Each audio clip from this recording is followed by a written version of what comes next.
Do you know the Bharatiy Nyaya Sanhita has replaced 163-year-old Indian Penal Code, incorporating 358 sections?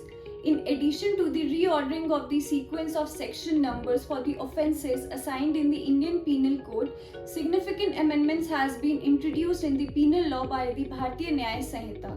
A key change has been brought in this act by introducing community service as a form of punishment under section 4.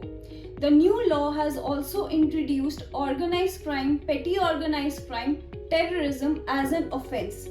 The Act has also omitted attempt to commit suicide, adultery, and Section 377 of the Indian Penal Code, but unnatural intercourse against men or bestiality is no longer an offence under the Bharatiy Nyaya Sanhita.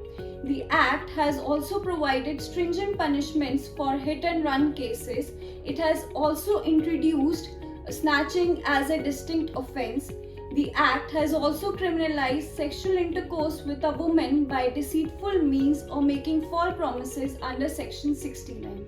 So overall, the Bharatiy Nyaya Sanhita has made a significant transformation in the India's criminal justice system. So what do you think about this new penal law? Please do share your views.